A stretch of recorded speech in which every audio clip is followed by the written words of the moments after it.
Angkatan 9 UPT SMA Negeri 13 Takalar.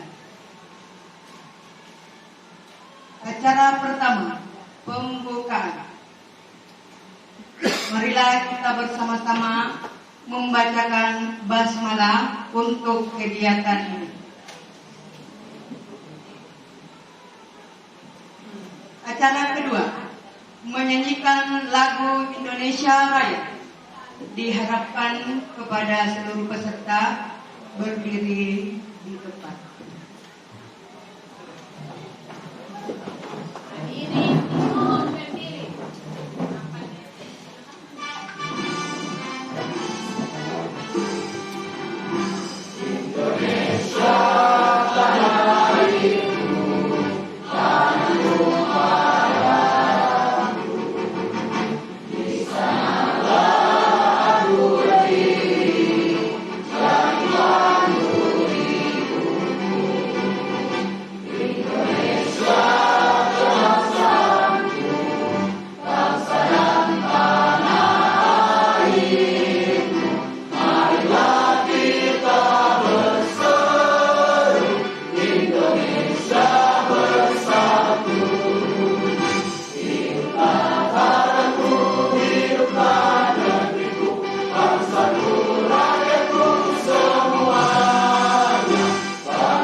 Hadirin dimohon duduk kembali.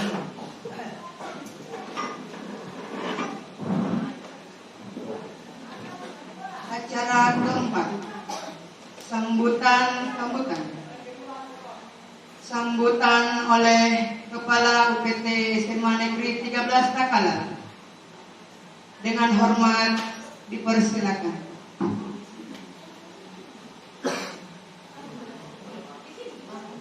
Assalamualaikum warahmatullahi wabarakatuh.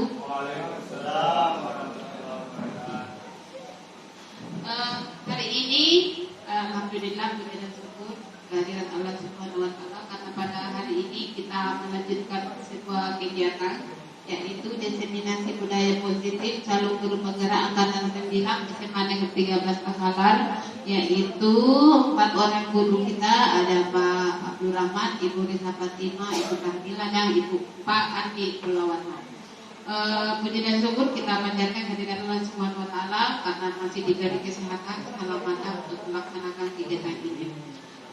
Semoga kedepannya kegiatan diseminasi ini bisa berjalan dengan baik. Kemudian Bapak Ibu guru penggerak yang ada di atas 4 orang itu bisa menularkan praktik-praktik baik yang bisa diberikan kepada Bapak Ibu guru yang lain, utamanya yang di PMM dan komunitas belajar di SMA Negeri 13 Takalar. Artinya harapan kita bahwa dengan adanya CGP ini bisa memperbaiki sumber daya manusia yang ada di SMA Negeri 13 Takalar, utamanya Bapak Ibu guru kita. Kemudian juga harapannya ini bisa berjalan dengan baik, dengan lancar. Bapak Ibu guru yang masuk di CGP ini bisa juga tetap melaksanakan pembelajarannya, mengajar dengan baik, lebih totalitas lagi karena harus berbagi waktu sebagai CGP dan harus berbagi waktu sebagai guru di SMA Negeri 13 Takalar. Semuanya tidak boleh ada yang di anak duakan, semuanya harus prioritas, utamanya SMA Negeri 13 Takalar, karena di sini Bapak Ibu kita mendapatkan sesuap nasi, ibaratnya sebongkah berlian. Jadi harapannya bahwa kita selalu profesional di bidang kita masing-masing, sehingga apa yang kita laksanakan bernilai ibadah di sisi Allah dan mendapatkan pahala yang berlipat ganda, utamanya untuk kita sendiri masing-masing, seperti itu. Saya kira itu kata-kata dari saya. Semoga berjalan dengan lancar, dapat dilaksanakan diikuti oleh Bapak Ibu guru. Kerjasamanya Bapak Ibu guru silakan diikuti kegiatan ini, diseminasi budaya positif. Sekian dan terima kasih. Assalamualaikum warahmatullahi wabarakatuh. Itulah tadi sambutan dari Ibu Kepala Sekolah UPT SMA Negeri 13 Takalar. Acara kelima, pemaparan budaya positif oleh guru penggerak SMA Negeri 13 Takalar. Bismillahirrahmanirrahim. Assalamualaikum warahmatullahi wabarakatuh. Ya, oke, baik Bapak Ibu. Jadi ini adalah materi untuk budaya positif, dan insya Allah saya minta waktunya sedikit untuk saya. Nah, sebelum itu kita ice screening dulu. Kalau misalnya saya mengatakan selamat pagi, tepuk 1 kali. Kalau saya mengatakan selamat siang, tepuk 2 kali. Dan selamat malam, tidak ada tepukan. Bisa Bapak Ibu? Bisa. Oke, semuanya berdiri dulu Bapak Ibu, karena terlihat ini semuanya harus semangat ya. Oke, bagaimana Bapak Ibu? Sudah siap? Siap. Selamat pagi. Selamat pagi. Selamat malam. Tidak. Ya, oke. Selamat siang. Oke, selamat pagi. Siang. Malam. Ya, oke. Terus kita naik dulu. Naik level. Kalau misalnya saya mengatakan selamat pagi, selamat siang, berarti tepuk 1 kali, kemudian 2 kali lagi. Oke. Kita naik level. Selamat pagi. Selamat siang. Selamat siang. Pagi siang. 3 kali. Oke. Nah, ayo sekali lagi Bapak Ibu. Ya, coba lagi ya. Selamat pagi. Selamat malam. Ya. Oke. Wah, ternyata sudah fokus ya semuanya. Tepuk tangan untuk kita semuanya. Silakan duduk. Iya. Oke. Baik, Bapak Ibu hebat semuanya, guru-guru hebat yang sudah hadir pada hari ini. Itu sangat menyampaikan terkait dengan membangun keyakinan kelas sebagai budaya positif. Nah, keyakinan kelas ini pasti sebelumnya itu guru-guru sudah pernah melakukan, yaitu ada namanya kesepakatan kelas. Ya. Kontrak belajar. Nah, pembelajaran ketiga ini itu terkait dengan keyakinan kelas, di mana apa sih itu sebenarnya keyakinan kelas dan budaya positif itu sendiri. Jadi keyakinan kelas itu merupakan suatu positif yang dapat diterapkan di lingkungan kelas tersebut. Jadi sesuatu hal yang positif. Jadi misalnya ada sesuatu yang negatif, berarti kita harus positifkan. Seperti itu. Jadi seperti itulah keyakinan kelas. Dan budaya positif itu adalah nilai-nilai atau keyakinan dan kebiasaan yang berpihak kepada murid sehingga murid menjadi pribadi yang lebih baik. Nah, sebenarnya guru-guru sudah melakukan kesepakatan kelas ya, Bapak Ibu? Sudah. Nah, sebenarnya dari kesepakatan kelas itu menjadi keyakinan kelas, di mana tadi yang dijelaskan oleh Pak Arman itu terkait dengan nilai-nilai kebajikan universal. Nah, nilai-nilai kebajikan universal itu masuk dalam keyakinan kelas. Seperti apa itu nilai-nilai kebajikan universal? Misalnya seperti bertanggung jawab, disiplin. Nah, itu masuk dalam nilai-nilai kebajikan yang universal. Ya. Oke, selanjutnya Bapak ya, mengapa tidak peraturan saja? Mengapa harus keyakinan kelas? Ya, di sini ada pertanyaan, mengapa kita memiliki peraturan harus menggunakan helm bila mengendarai kendaraan roda 2? Kira-kira kenapa? Untuk apa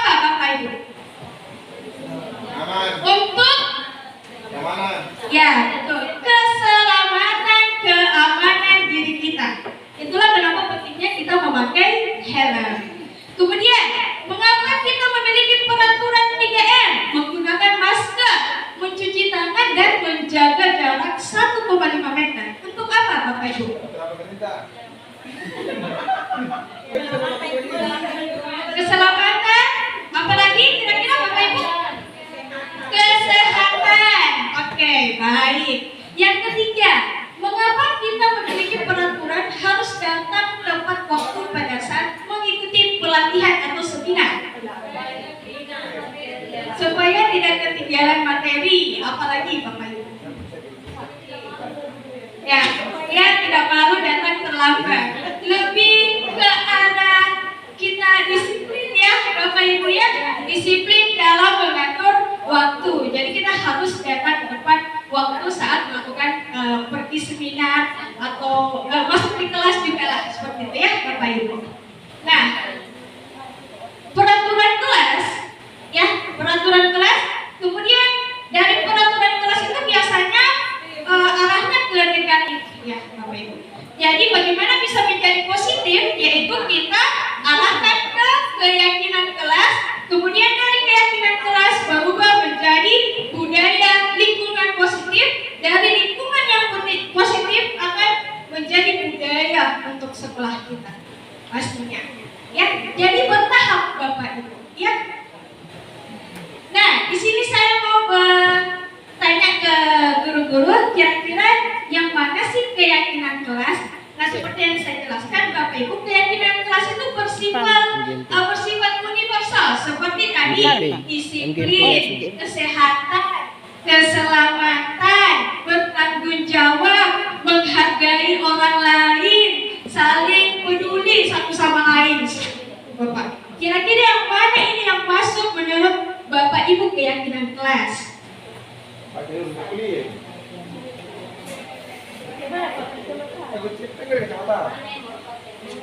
Di sini ada datang tepat waktu mengucapkan salam. Kira-kira masuk ke kesepakatan atau keyakinan?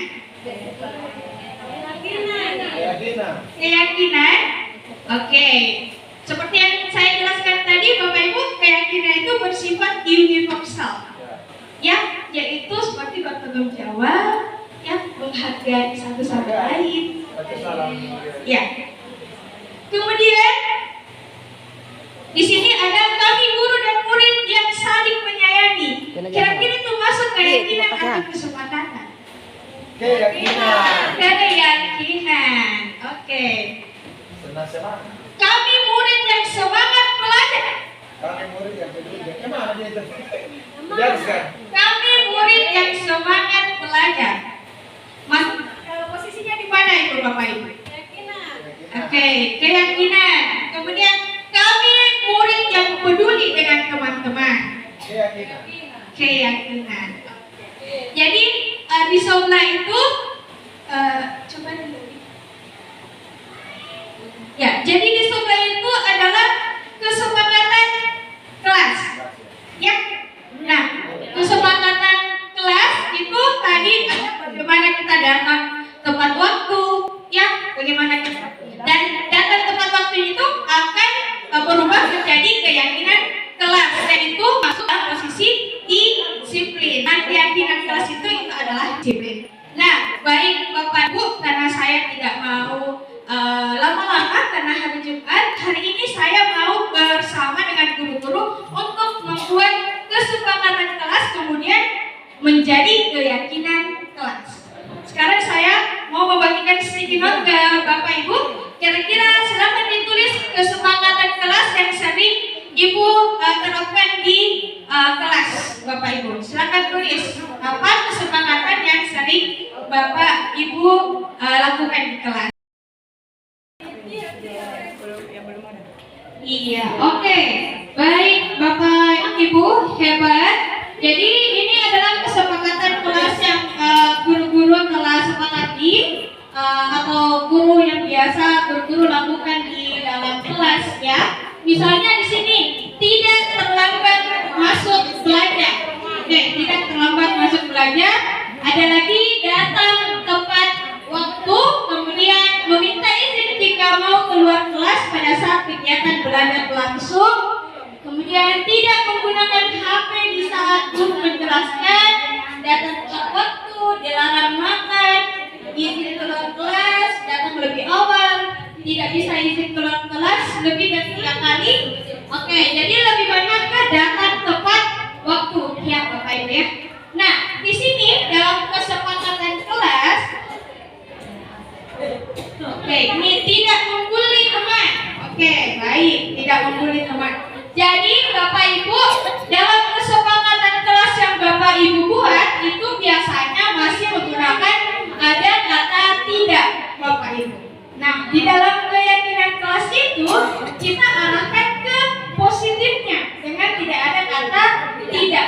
Jadi mari kita bersama-sama untuk membuat kata tidak itu dengan hal yang lebih positif dalam keyakinan kelas. Misalnya, Bapak Ibu di sini tidak terlambat masuk kelas. Kira-kira kata-kata apa yang tepat? Datang tepat waktu.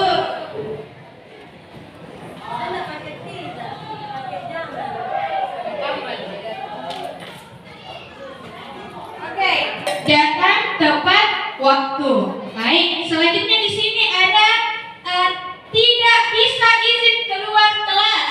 Kira-kira kata-kata yang tepat itu seperti apa? Minta izin. Ya, meminta izin. Izin jika ingin keluar kelas.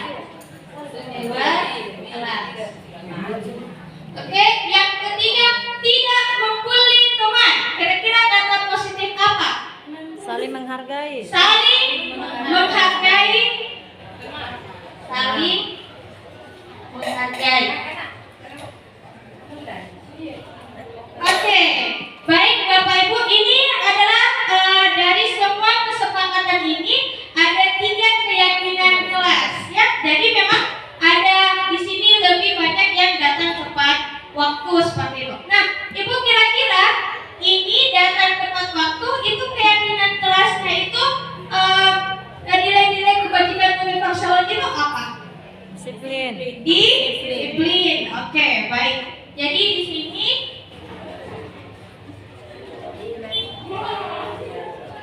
Universal. kalau meminta izin jika ingin keluar kelas, kira-kira nilai kebajikan apa? Menghargai. Ya, saling menghargai.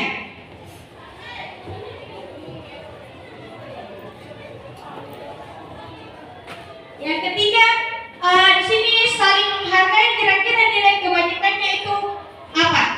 Tetap Berarti saling menghargai juga. saling peduli mungkin ya Bapak Ibu ya. Ya, peduli satu sama lain.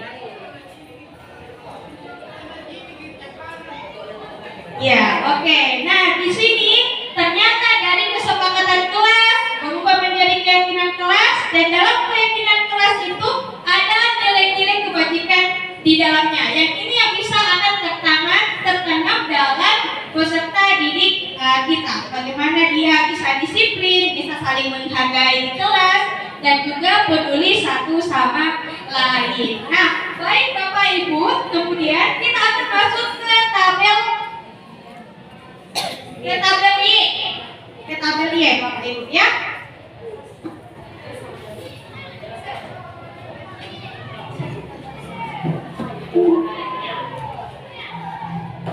Pas betul.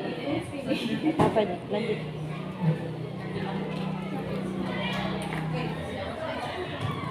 Oke, baik Bapak Ibu, jadi dalam keyakinan kelas itu ada namanya tabel Y dan juga tabel T. Di mana tabel Y ini itu ada kata hormat dan juga bekerja.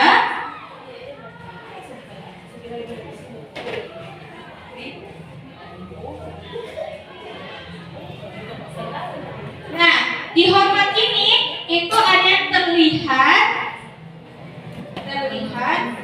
Tidak. terdengar, dan juga perilaku. Nah, kira-kira Bapak Ibu, disiplin itu kalau kita mengucapkan yang didengar, apa kata-katanya yang terlintas? Kalau misalnya kata disiplin, misalnya kamu hari disiplin dalam masuk olahraga kesehatan. Itu masuk dalam kategori yang terdengar, apa yang didengar, apa yang dikatakan. Kalau terlihat, apa yang kita lihat dalam perilakunya? Kira-kira apa Bapak Ibu? Misalnya kalau hormat itu atau yang terdengar misalnya saat bicara dengan temannya satu sama lain, ya itu berarti masuk dalam saling menghargai. Bisa kita lihat dari caranya berbicara dengan temannya, yaitu sopan. Jadi yang terdengar misalnya mengucapkan kata dengan sopan. Kalau terlihat, memakai sepatu hitam, toh? Terlihat. Kalau iya. Apa tadi, Ibu? Ya, menatap lawan bicara. Ya. Menatap lawan bicara. Kalau perilaku seperti apa? Dari gestur tubuhnya. Ya. Saling berhadapan. Ya. Saling Berpelukan bahaya. berhadapan. Ya, jadi di sini kalau misalnya dalam yang kedua itu saling menghargai, yang terdengar itu mengucapkan kata-kata dengan sopan, berarti kita saling menghargai satu sama lain. Kemudian yang terlihat itu pada saat dia berbicara atau pada saat saling menghargai itu mereka menatap lawan bicaranya. Karena kalau kita berbicara tidak menatap berarti kita tidak fokus kepada teman kita, tetapi itu sama halnya kita tidak menghargai lawan bicara kita. Kemudian perilakunya itu adalah saling berhadapan satu sama lain. Bagaimana dia bisa gestur tubuhnya, karena kita bisa lihat kalau orang ini tertarik dengan apa yang kita bicarakan. Seperti itu.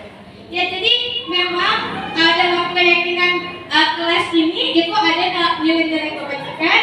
Kemudian setelah ini kira-kira Bapak Ibu tahu tidak yang mana sih yang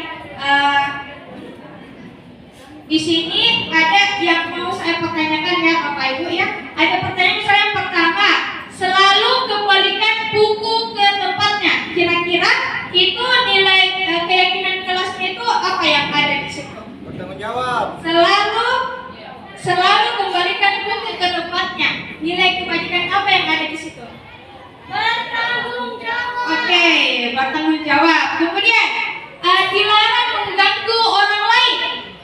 Saling menghargai. Ya, saling menghargai. Oke. Hadir di sekolah 15 menit sebelum pembelajaran dimulai. Disiplin. Baik. Kemudian dilarang melakukan kekerasan. Saling peduli. Dilarang melakukan kekerasan. Peduli satu sama lain. Ya, menghormati. Ya, saling menghormati satu sama lain. Kemudian dilarang menggunakan narkoba. Kesehatan. Ya, kesehatan. Keamanan. Kemudian bergantian atau menunggu giliran. Antri. Saling menghormati. Saling menghargai. Saling menghormati. Ya, kemudian gunakan masker. Kesehatan. Kesehatan. Baik. Kemudian jangan berlari ke kelas atau koridor. Keamanan. Keselamatan. Keamanan. Keselamatan. Oke, baik Bapak Ibu. Ya, jadi tadi selalu kembalikan buku ke tempatnya itu keyakinan kelasnya atau nilai-nilai kebajikannya itu adalah bertanggung jawab. Kemudian dilarang mengganggu orang lain. Itu adalah menghormati orang lain. Kemudian hadir di sekolah 15 menit sebelum pembelajaran dimulai. Keyakinannya adalah menghormati orang lain atau berkomitmen. Ya. Kemudian dilarang melakukan kekerasan. Nah, tadi ini ada yang bilang yang bully-bully ya Bapak Ibu, yaitu adalah keselamatan dan menghargai orang lain. Kemudian dilarang menggunakan narkoba, itu adalah kesehatan. Bergantian atau menunggu giliran itu menghormati satu sama lain.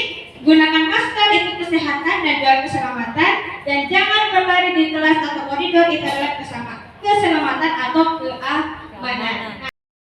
Jadi seperti apa sih itu segitiga restitusi? Jadi di sini ada kasus dan bagaimana penanganannya dalam melakukan segitiga restitusi. Jadi ada yang akan menjadi guru dan juga ada yang menjadi murid, ya. Jadi kasusnya ini adalah jadi peserta didik datang ke sekolah, kemudian ada jadi kasusnya ini adalah bagaimana di sekolah ada anak yang bernama Randy. Randy ini datang ke sekolah dengan kondisi yang berantakan, dan ada temannya atas nama Maggie itu tidak menyukai penampilan Randy seperti itu, sampai Randy menjadi marah karena tidak menyukai hal tersebut. Nah, di sini posisinya ada sebagai guru dan juga ada sebagai siswa. Di sini saya sebagai siswa, saya sebagai Randy, dan sebagai guru. Ya. Nah, bagaimana cara agar segitiga restitusi itu bisa tercapai? Mari kita lihat, ya. Cekidot. Oke. Menurut Randy, perbuatan yang Randy lakukan tadi pagi itu benar atau salah? Sebenarnya itu salah, Bu, karena saya dikata-katai oleh Maggie bahwa saya itu berantakan, Bu. Setiap orang pasti pernah melakukan kesalahan. Bagaimana menurut Randy? Iya, Bu. Hari ini saya memang melakukan kesalahan, Bu. Oke, jadi di sini tidak ada di dunia ini orang yang sempurna, ya. Kalau Randy pasti punya alasan mengapa melakukan itu. Alasan saya, Bu, karena saya tidak menyukai Maggie mengatakan seperti itu kepada saya, karena saya merasa saya tidak berantakan, Bu. Oke. Sekarang ceritakan pada Ibu apa alasannya. Ya, seperti itu, Bu, karena saya tidak menyukai, karena saya merasa penampilan saya ini tidak berantakan, dan menurut Maggie itu hal yang tidak dia sukai. Mungkin itu karena pandangan dia, Bu, kepada saya. Tapi kita kan sudah membuat keyakinan kelas sebelumnya. Iya, Bu, saya tahu kita sudah membuat keyakinan kelas. Jadi hal yang saya lakukan hari ini mungkin itu adalah perbuatan yang salah, tapi nanti kedepannya akan saya perbaiki, Bu. Oke. Randy, kan kita sudah membuat keyakinan kelas, ya. Keyakinan apa saja yang Randy ingat pada saat kita sudah menyepakatinya? Yang saya ingat, Bu, yaitu adalah disiplin, Bu, datang Oke. tepat waktu, saling menghargai satu sama lain bersama teman, Bu. Itu yang saya ingat, Bu. Oke. Terus apakah Randy meyakini keyakinan kelas kita ini sudah bagus? Saya rasa sudah bagus, Bu, karena memang melibatkan Semua kekecewaan ibu baru dia temui teman curhat, Bu, ya kan? Seperti itu. Jadi dia tidak terlambat lagi karena adanya motivasi atau dorongan eksternal, belum internal. Nah, posisi teman ini dampak negatifnya, kalau misalnya si guru tadi yang menjadi temannya sudah tidak mengajar di kelasnya, maka kembali lagi dia terlambat. Makanya Bapak Ibu sering itu mendengar anak-anak biasa bilang begini, malas kamu saya belajar ini, ya. Kenapa? Kamu kami ibu insan misalnya. Kenapa memang kalau ibu insan kalau curhat pokoknya mengerti sekali. Nah, artinya ketika bukan ibu insan misalnya yang mengajar, kembali lagi itu drop gitu, tidak semangat lagi misalnya. Atau misalnya terlambat masalah, kenapa tidak ada cipulela misalnya. Kenapa? Karena termotivasi oleh dorongan eksternal, dorongan dari guru-gurunya, bukan dari dalam dirinya. Tapi ini sudah bagus karena sudah tercipta identitas sukses atau berhasil, meskipun dalam jangka waktu pendek. Nah, posisi kontrol selanjutnya adalah posisi pemantau. Izinkan saya Bapak Ibu untuk menampilkan lagi video guru yang memakai posisi pemantau untuk masalah muridnya.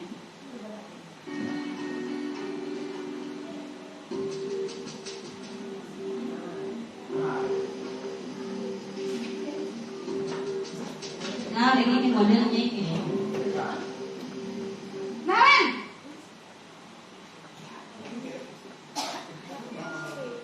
Selamat pagi, Bu. Naren, apa peraturan sekolah kita tentang jam berapa kita harus masuk sekolah, nak? Kita harus di sekolah jam 7, Bu. Iya, betul. Sekarang sudah jam 7.20. Naren sudah tahu konsekuensinya jika terlambat hadir. Paham, Bu. Saya harus tinggal kelas pas jam istirahat selama 20 menit. Iya, benar. Konsekuensinya demikian. Jadi nanti jam 9.30 pas istirahat, kamu harus tinggal di kelas, kerjakan tugas tambahan untuk ketertinggalan kamu, ya? Baik, Bu.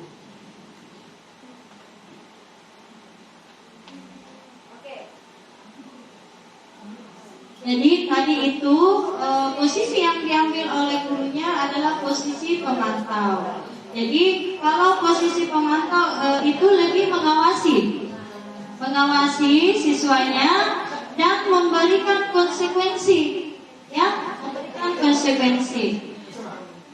Tapi konsekuensi ini sudah ada sebelum kejadian. Jadi makanya kalau posisi pemantau biasanya guru-guru di awal pembelajaran itu sudah mengungkapkan kesepakatan kelas, konsekuensi yang akan terjadi jika murid-muridnya tidak menyepakati kesepakatan kelas.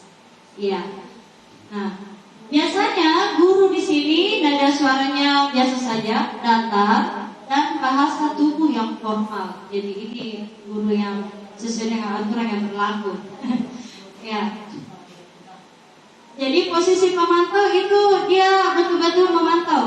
Ketika misalnya tadi Naren terlambat, dia mengingatkan lagi kembali konsekuensinya apa kalau terlambat. Terus Naren tadi mengungkapkan konsekuensinya dan dia harus melaksanakan itu. Jadi beda Bapak Ibu, konsekuensi dengan hukuman. Kalau hukuman itu sesuatu yang tiba-tiba terjadi pada anak. Jadi misalnya ini cepat keluar lari 7 kali di lapangan. Padahal tidak ada pembicaraan sebelumnya atau kesepakatan sebelumnya antara siswa dengan guru tersebut bahwa ketika terlambat ke sekolah itu akan lari keliling lapangan 7 kali. Jadi hukuman itu adalah sesuatu yang tiba-tiba diberikan kepada siswa. Makanya dampaknya di situ lebih ke kecewa kepada gurunya, dendam, ada rasa tidak senang dan sebagainya, tidak menyukai gurunya. Kalau konsekuensi Bapak Ibu itu sudah disepakati sebelumnya, sebelum masuk kelas. Jadi tidak apa-apa. Posisi pemantau ini adalah identitasnya sudah berhasil. Kalau siswa sudah menemukan solusinya.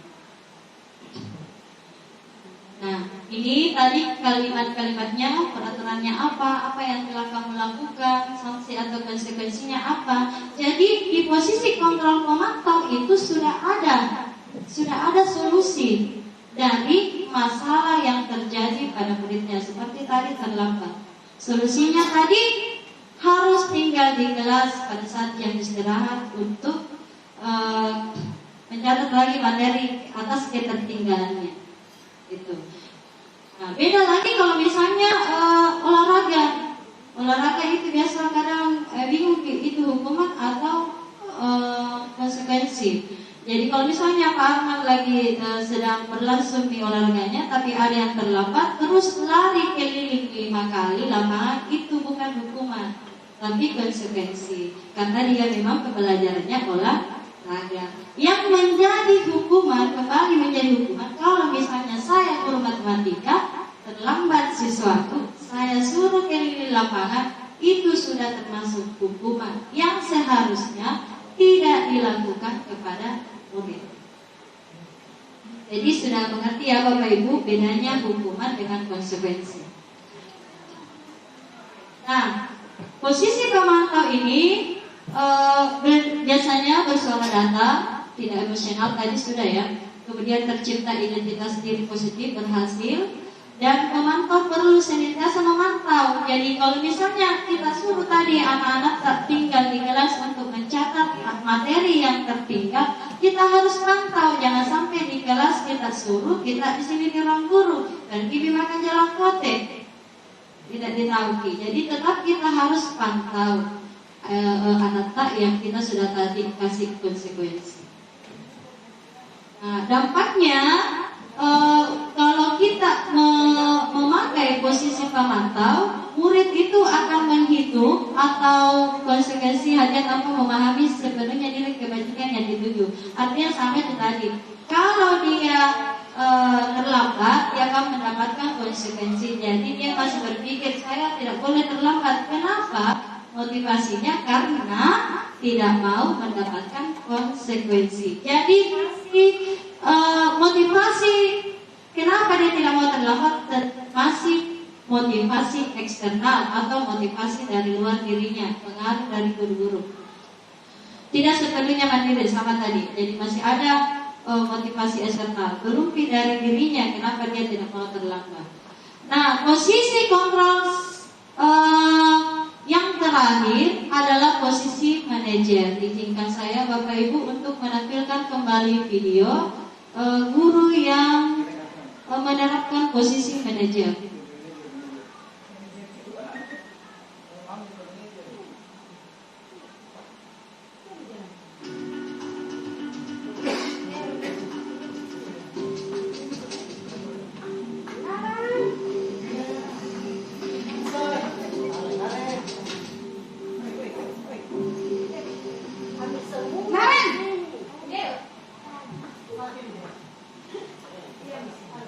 Selamat pagi Bu. Selamat pagi Naren. Maaf Bu, saya terlambat. Iya, sekolah masuknya jam 7, sekarang sudah jam 7.20. Jadi sekarang bagaimana ini Naren? Maaf Bu, saya lupa setel alarm saya semalam. Baiklah, menurut kamu, keyakinan sekolah yang mana yang perlu kamu tingkatkan? Menghargai diri sendiri dan orang lain mungkin ya Bu.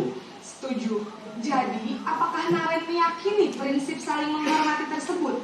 Iya Bu, saya meyakininya.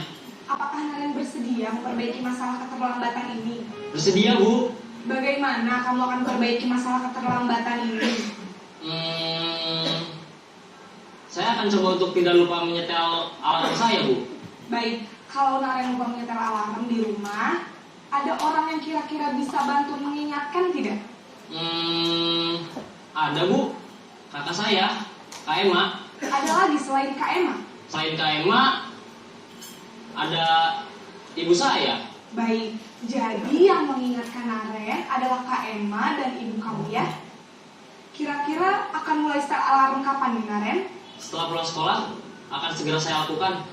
Baik, jadi Naren akan setel alarm untuk bangun besok pagi dan akan diingatkan oleh kakak dan ibunda Naren ya. Ada lagi yang mungkin perlu dilakukan Naren agar tidak terlambat bangun lagi? Tidak ada Bu. Baik Naren, terima kasih untuk kerjasama kamu. Sekarang kamu perlu kembali ke kelas untuk belajar. Baik Bu, terima kasih. Yang tadi ini gurunya mengambil posisi kontrol sebagai posisi manajer. Jadi posisi manajer ini gurunya lebih bersuara lebih tulus lagi dan tidak emosional ketika muridnya terlambat ataukah ada kasus-kasus yang lain bertengkar dan sebagainya. Bahasa tubuhnya juga tidak kaku dan mendekat ke murid. Ini sebenarnya hampir sama dengan posisi teman, cuma posisi teman tidak memberikan solusi kepada murid yang bermasalah tadi.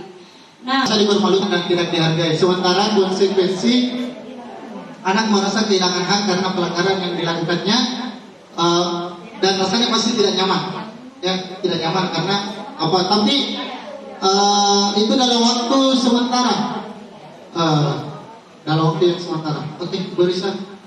Oke, untuk restitusinya sebentar. Nah, ini ada dua hal yang ingin saya sampaikan. Identitas gagal itu hukuman tadi sudah saya paparkan, dan identitas sukses itu adalah konsekuensi. Namun yang paling bagus adalah restitusi.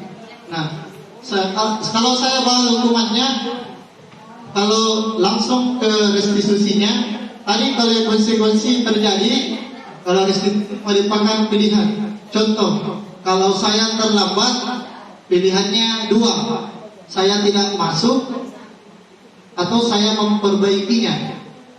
Minggu depan saya terlambat itu tidak, itu pilihan. Itu kalau restitusi. Nah, yang kedua untuk disiplin positif, yang untuk konsekuensi tidak nyaman untuk jangka pendek, yang terlambat dihukum karena konsekuensinya terlambat adalah dihukum membersihkan resit, itu tidak nyaman, ya. Tapi untuk restitusi ada yang dibuatkan. Nah, tidak bagus kan rasanya terlambat. Apa yang akan kalian lakukan? Apakah minggu depan kamu masih mau terlambat? Itu akan menguatkan dirinya. Iya Pak, ini Pak ya, tidak bagus terlalu dihukum selalu disebut-sebut nama tak. Si A, sini, berdiri di depan bandara. Tuh, maka akan menguatkan dirinya. Insya Allah selanjutnya kalau tersimpan rasa itu, tidak mau terlambat. Oke. Nah, untuk konsekuensi korban bisa diabaikan, ya. Jadi kita hanya bicara masalah pelakunya saja. Kalau konsekuensi, sedangkan untuk restitusi ada sesuatu yang didapatkan oleh korban. Selanjutnya untuk konsekuensi, anak tidak nyaman. Kalau restitusi, anak tidak nyaman merasa dihukum, tapi punya penguatan dirinya. Kalau hari ini saya terlambat, saya malu-malu, insya Allah minggu depan tidak mau terlambat deh, karena malu-malu kan sama teman-temanku. Setiap hari kan dipanggil. Itu kan anak-anak akan ada penguatan. Yang ketiga, yang kelima, penguatan hanya bertahan dalam jangka waktu pendek. Kalau dihukum di pelajaran dipenjas saja. Apakah ini bisa tersimpan di pelajaran selanjutnya? Itu kalau konsekuensi. Sedangkan untuk restitusi, kalau terlambat dipenjas, di pelajaran ekonomi selanjutnya tidak mungkin terlambat, karena tadi ada hukuman yang harus dilakukan. Makanya Anda berpikir dalam hati kita bahwa jangan terlambat. Saya mau datang tepat waktu di pelajaran selanjutnya. Oke, selanjutnya untuk konsekuensi memerlukan monitoring dan supervisi terus-menerus. Ini penting untuk supervisi dan monitoring karena mungkin pemahaman kita di sekolah ini yang berfungsi sebagai monitoring dan supervisi adalah guru BK. Kita sering memenuhi satu atau lebih dari kebutuhan dasar. Jadi apapun yang kita lakukan yang seyogyanya, dan tentunya kita ingin mendapatkan hasil yang terbaik dari apa yang kita lakukan. Dan ini merupakan suatu kebutuhan dasar, kebutuhan kita sebagai manusia. Oke, selanjutnya 5 kebutuhan dasar manusia itu, yang pertama adalah bertahan hidup. Kemudian yang kedua adalah penguasaan, ada kasih sayang dan rasa diterima. Kemudian kebebasan dan kesenangan. Kemudian untuk kebutuhan bertahan hidup. Kebutuhan bertahan hidup atau survival itu adalah kebutuhan yang bersifat fisiologis untuk bertahan hidup. Misalnya kesehatan, rumah, dan makanan.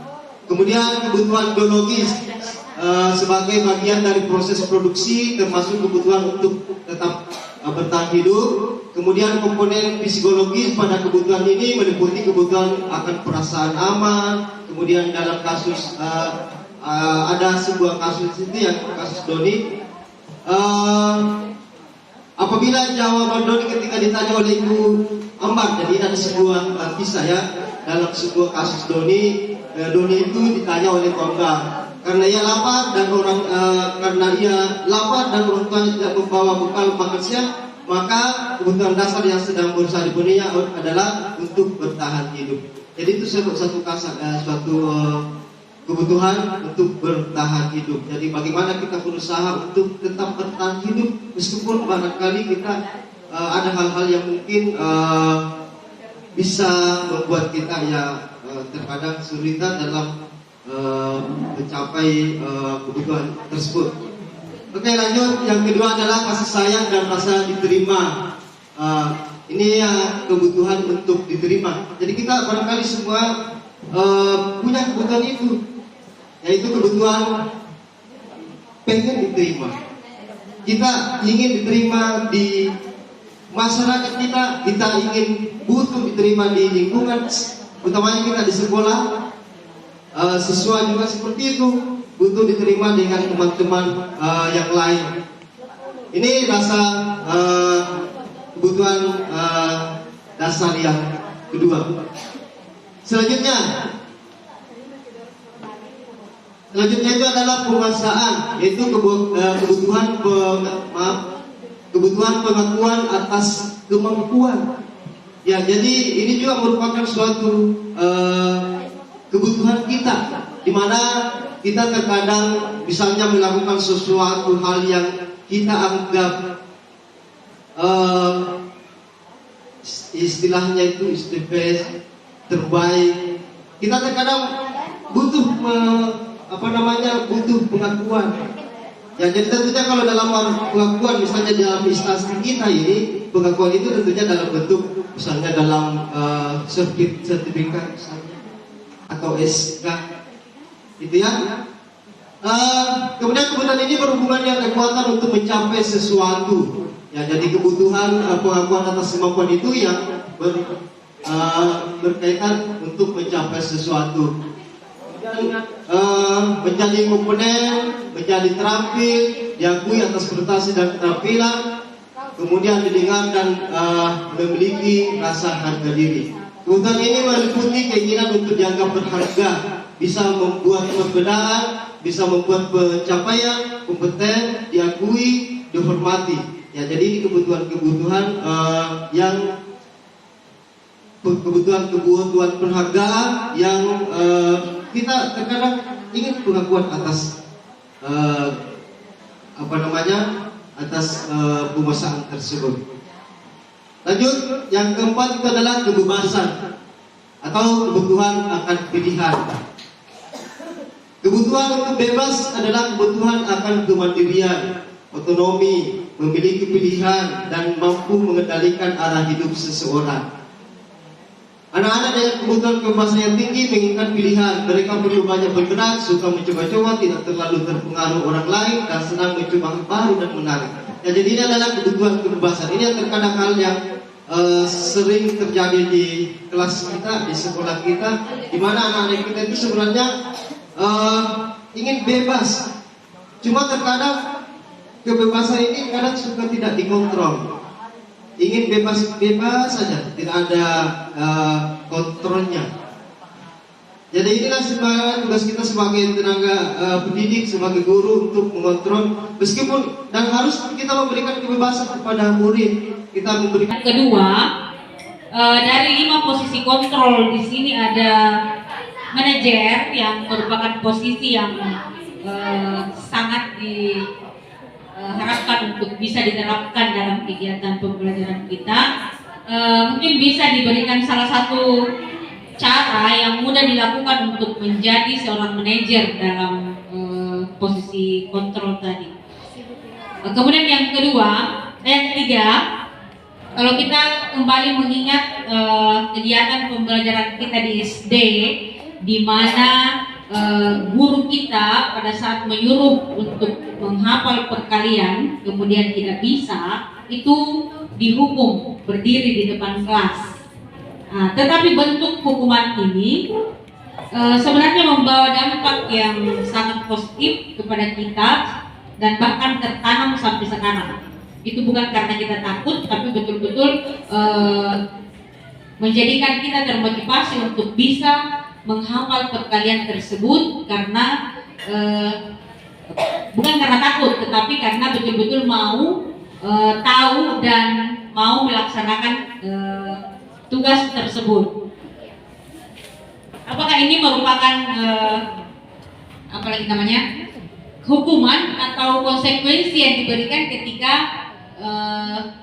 seorang guru itu memberikan semacam motivasi ke anak didiknya untuk bisa melaksanakan kegiatan pembelajaran dengan baik.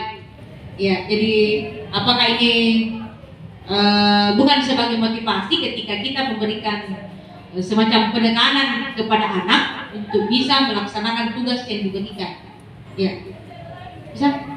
Oke, terima kasih. Assalamualaikum warahmatullahi wabarakatuh. Waalaikumsalam warahmatullahi wabarakatuh. Oke, terima kasih. Segitiga restitusi. Yang kedua, contoh posisi kontrol sebagai manajer. Yang ketiga, bagaimana hukuman itu dalam posisi kontrol? Apakah dia itu contohnya menghafal kali-kali? Apa dia termasuk hukuman atau konsekuensi? Memotivasi atau ya menghukum. Pertanyaan pertama, segitiga restitusi. Ibu Risa. Oke, baik, terima kasih banyak atas kesempatan yang diberikan. Jadi ada pertanyaan terkait dengan segitiga restitusi. Jadi memang tadi itu keyakinan kelas, di dalam keyakinan kelas itu nanti kalau misalnya ada anak-anak didik kita yang melakukan ada masalah atau kesalahan, itu yang harus dilakukan itu bukan langsung menghukum, tapi menggunakan metode segitiga restitusi. Di mana segitiga restitusi itu ada 3 bagian, Bapak Ibu. Yang pertama itu adalah menstabilkan identitas. Ya, jadi kita stabilkan dulu identitas anak-anak. Kita membuat peserta didik kita tuh menjadi tenang dulu, tenang. Jangan langsung dicerca pertanyaan yang bertubi-tubi, tapi kita harus menenangkan dulu peserta didik kita. Misalnya, oke, baik anak-anakku, baik anakku. Jadi memang berbuat salah itu memang selalu kita, namanya juga manusia, kita pernah berbuat salah. Ya, jadi kita menstabilkan identitas anak-anak. Jadi jangan langsung menghakimi anak-anak. Kemudian yang kedua itu adalah validasi tindakan yang salah. Nah, validasi tindakan yang salah itu diberikan pertanyaan. Misalnya, kamu kenapa nak datang terlambat? Apa yang membuat kamu terlambat? Apa yang terjadi saat proses perjalanan kamu menuju di sekolah? Nah, peserta didik itu akan mencurahkan semua apa yang dialaminya, apa yang dialami dari di rumah, kemudian datang di sekolah kenapa dia bisa terlambat. Kemudian yang ketiga itu adalah meyakinkan keyakinan.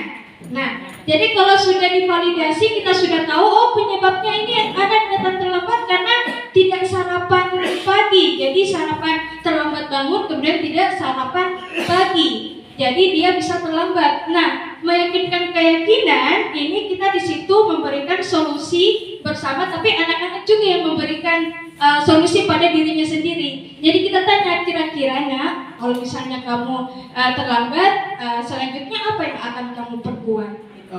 Ya misalnya, oh iya Bu, saya akan bangun lebih cepat, kemudian sarapan lebih cepat, sehingga saya tidak akan datang terlambat lagi ke sekolah. Sebenarnya ini adalah hal yang sudah Bapak Ibu lakukan, tapi sepertinya kata-katanya masih kita tidak ketahui bahwa itu adalah segitiga restitusi yang telah dilakukan. Tapi ternyata itu adalah segitiga restitusi yang pasti Bapak Ibu sudah pernah lakukan. Hanya saja itu harus lebih face to face satu sama lain. Jadi jangan langsung misalnya terlambat. Cara yang terbaik adalah memanggil anak itu bersama dan berbicara bersama dengan kita agar mereka tidak merasa bahwa dihakimi sendiri, tapi kita memberikan sesuatu yang terbaik dengan posisi manajer yang sudah dijelaskan oleh Ibu Mila. Mungkin seperti itu, Bapak Ibu. Terima kasih. Assalamualaikum warahmatullahi wabarakatuh. Selanjutnya, ya, terima kasih Ibu Risa. Selanjutnya Ibu Karmila mungkin. Ya, sebuah contoh posisi manajer. dan bagaimana? Terima kasih. Oke, terima kasih atas kesempatannya Pak Arman. Jadi saya akan menjawab pertanyaan dari Bu Nur Samsi. Kira-kira kasusnya seperti apa kalau posisi kontrol manajerial? Jadi perlu Bapak Ibu ketahui bersama bahwa segitiga restitusi itu sangat berkaitan dengan saling berkaitan dengan posisi kontrol manajer. Jadi kalau kita mau menerapkan posisi kontrol manajer, kita harus mengetahui segitiga restitusi. Iya, jadi segitiga restitusi tadi sudah dijelaskan oleh Bu Risa. Jadi ada 3. Yang pertama itu menstabilkan identitas. Yang kedua memvalidasi tindakan yang salah, dan yang ketiga itu menanyakan keyakinan. Di sini menanyakan keyakinan itu bisa keyakinan kelas kalau masalahnya itu ada di dalam kelas. Terus bisa juga keyakinan sekolah kalau itu menyangkut tentang sekolah pada umumnya. Nah, contoh dari posisi kontrol manajerial, misalnya ya, anak-anak bermain games di kelas. Kan memang di sekolah kita itu ada tidak boleh main HP kecuali memang ada guru yang memperbolehkan pakai HP karena mungkin di situ ada pemanfaatan teknologi. Tetapi ada murid yang menyalahgunakan HP-nya, yaitu bermain games. Nah, tindakan yang menurut ini, tindakan yang paling tepat yang bisa kita lakukan adalah memanggil murid tersebut tanpa harus langsung kita panggil di situ di kelas, karena itu nanti malu sih kalau misalnya kita langsung tegur, Ibu. Iya. Jadi kita jangan dulu bilang apa-apa. Nanti setelah jam pelajaran habis, kita kode-kodenya saja dulu, kita panggil misalnya ke ruang guru. Kita panggil, kita tanyakan kenapa kira-kira kita tahu tidak kenapa aku panggil ke sini. Pasti dia bilang kalau tidak sadar, pasti dia bilang tidak Bu. Kalau dia bilang tidak, kita tanya, anakku panggil ke sini karena tadi kulihat main games, sementara teman yang lain mengerjakan tugas lewat HP-nya. Bilang pasti iya Bu. Di situ itu namanya menstabilkan identitas. Nah setelah itu, setelah itu kita tanya kenapa Ki bisa main games? Nah, karena nanti biasanya kan ada pernah siswa seperti itu yang saya hadapi. Karena kalau tidak main games kayak dikala katanya, karena apakah itu Mobile Legends dan sebagainya, dikala kalau tidak online. Nah saya bilang kenapa harus di sekolah? Karena ada jaringan di sekolah, ada wifi dan sebagainya. Nah di situ dia akan kita bertanya nih validasi tindakan salahnya, kira-kira ini tindakan benar atau tidak? Dia bilang pasti tidak. Jadi kita validasi nih ke tindakannya. Oh enggak apa-apa, nah biasa memang begitu orang bilang dan sebagainya. Kita juga pernah berbuat salah, tapi yang paling penting sekarang ini bagaimana memperbaiki kesalahan tak main games lagi di kelas. Kira-kira apa solusinya?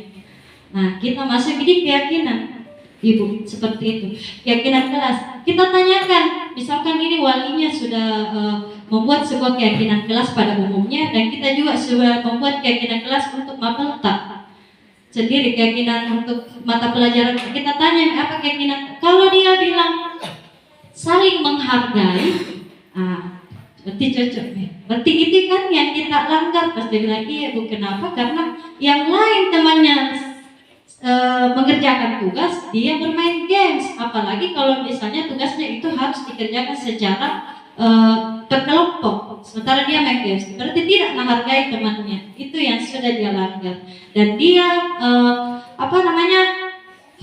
mengakui itu. Kita lanjut pertanyaannya. Nah kira-kira apa solusinya? Itu yang dinamakan dengan segitiga restitusi. Jadi menstabilkan identitas, memvalidasi tindakan yang salah, dan menanyakan keyakinan. Kalau segitiga restitusi ini sudah mampu kita terapkan ke dalam kelas, berarti secara otomatis Ibu, kita sudah ada di posisi manajer seperti itu. Terima kasih Ibu. Assalamualaikum warahmatullahi wabarakatuh. Assalamualaikum warahmatullahi wabarakatuh. Yang terakhir Ibu Nur Samsi, Saya akan coba jawab bagaimana hukuman dalam posisinya di 5 posisi kontrol. Jadi saya kembalikan dulu. Bukan. Maaf. Bagaimana apa namanya? Bagaimana hukuman ini ketika seorang guru itu hanya memotivasi, artinya memberikan hukuman tapi untuk memotivasi anak ini supaya dia bisa lebih melaksanakan mengerjakan tugasnya. Artinya intinya sebenarnya bukan dia mau menghukum, tetapi hanya memberikan motivasi atau sedikit lebih keras dalam hal pelaksanaan tugas dari siswa. Ya, terima kasih Bu Nur Samsi. Jadi tadi sudah disampaikan Pak Rama materinya 5 posisi kontrol. Yang pertama bertahan hidup, yang kedua kasih sayang, yang ketiga penguasaan, yang keempat kebebasan freedom, yang kelima adalah happy atau kesenangan. Saya kembalikan ke persoalan tadi, bagaimana hukuman di posisi mana dia di situ. Nah, setiap orang anggaplah saya disuruh kali-kali. Kalau saya pakai metode posisi bertahan hidup, saya kalau tidak kali-kali Kak pasti mati Kak. Makanya orang mencari solusi untuk itu. Nah, solusinya mungkin dia menghafal dari kalau 1 jam 1 hari, mungkin dia 5 jam per hari untuk menghafal. Kalau dia di posisi bertahan hidup, kalau dia di posisi kasih sayang, dia mengatakan begini. Mungkin guruku melihat bahwa itu adalah kekuranganku, makanya saya memberikan saya itu supaya bisa Kak menjadi lebih baik lagi. Nah, untuk di posisi penguasaan, pasti dia mengatakan berpikir begini. Saya mau menjadi orang yang hebat, makanya saya harus menguasai materi ini, menghafal kali-kali. Oke, di posisi kebebasan, saya ingin mengekspresikan bahwa ternyata saya ini mampu kali-kali loh. Makanya dia melakukan hal-hal yang bagaimana dia melakukan itu. Dia suka misalnya matematikanya, itu adalah posisi kebebasan. Nah, yang terakhir, kali-kali dijadikan sebuah kesenangan. Ada memang anak yang suka kali-kali. Si A, si B, si C biasa kadang-kadang suka begitu. Kalau pelajaran kali-kali Bu pasti coba datang kepada apa? Itu di posisi kesenangan. Demikian mungkin Ibu untuk hukuman. Nah, untuk posisinya dalam motivasinya, semua motivasi yang berasal dari luar itu sebenarnya bersifat sementara.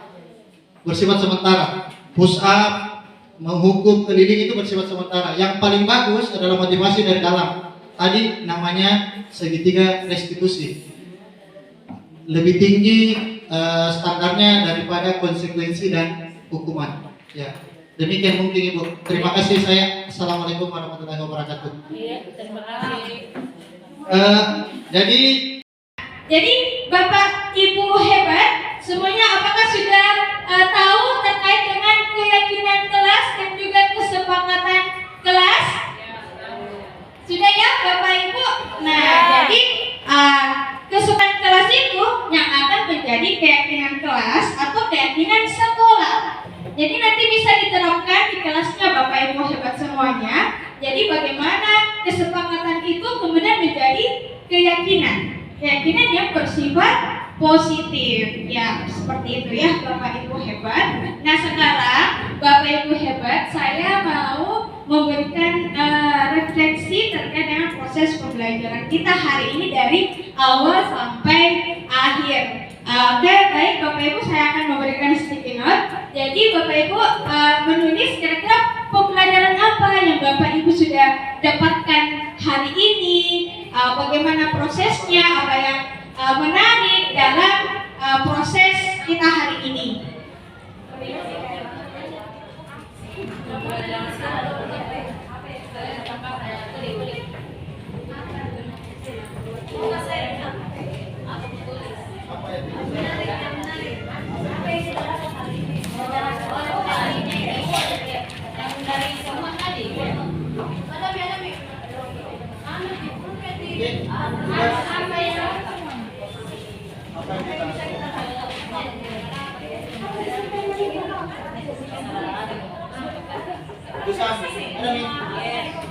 Ada lagi?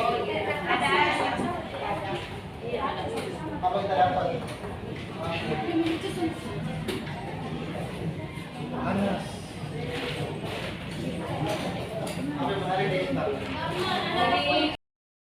Refleksi satu orang, siapa yang mau bacakan? Iya, Satu orang saja. Ibu Hijra, dibaca. Ya, baca saja apa yang kita tulis. Ya, silakan Abid Ibu Hijra.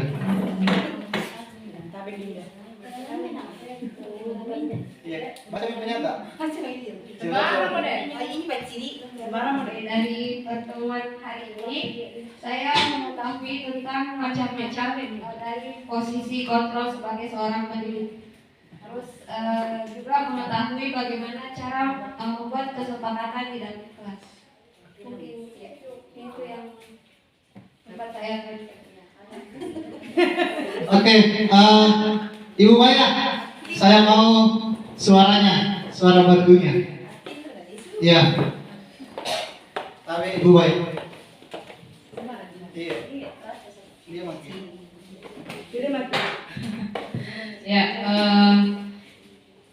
di sini ilmu baru tentang 3 posisi kontrol, yaitu 5 ya. Apa tulisan ini? Yaitu penghukum, pembuat merasa bersalah, manajer, dan sebagai teman kayak. Nah, kemudian yang kedua itu adalah menggunakan kesepakatan kelas dan keyakinan kelas.